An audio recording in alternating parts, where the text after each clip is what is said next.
all the different energies, all the destruction, all the death, all the pain that has come from this place for thousands of years. But as the Kabbalists teach, dependent on where you want to know where the greatest light is, where the greatest potential of light is, go to the place where there's the greatest chaos.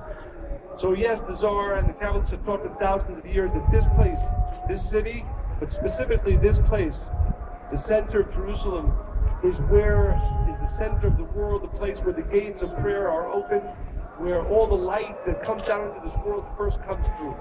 And therefore, in order to enable that light to be revealed, there's also the tremendous dark shell that has been around this city for thousands and thousands and thousands of years. But B'ezrat Hashem, as we come here today, bringing all the light that we've revealed in the north, we come to this place because, again, this is where the work is.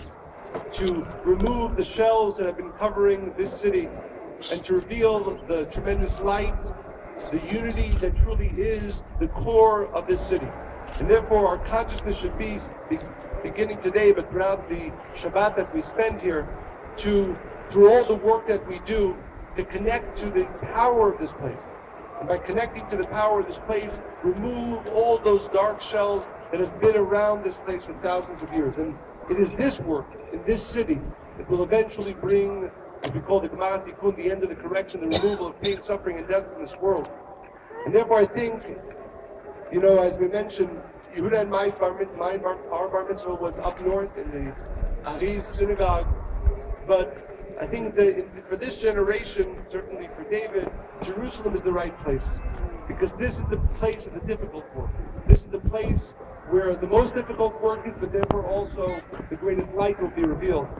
And we know that the purpose of the tefillin, we put it on the arm corresponding to the heart, we put it on the head corresponding to the brain.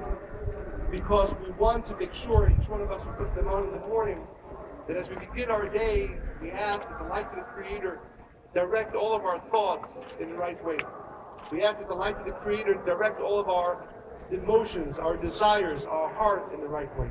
If you get those two right, if you get the thoughts, your brain only connected to the light of the Creator, if you get your heart and your desires only connected to the light of the Creator, the rest of the day will be perfect.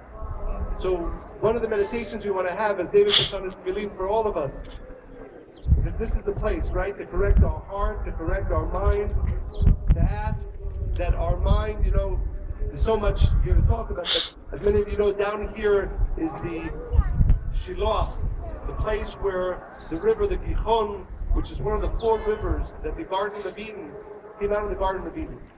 And we know, those of you who have had the merit to go there, hopefully you'll have throughout your stay here, that is the place after Adam and Eve sinned, after they fell, that is where they went to the mikveh.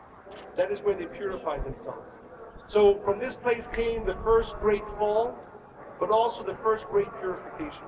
And therefore what we want to connect, as David puts on his tefillin, and B'ezrat Hashem, as Yehuda said, this is the first time in his life, which is his birthday, the first day of the 13th year.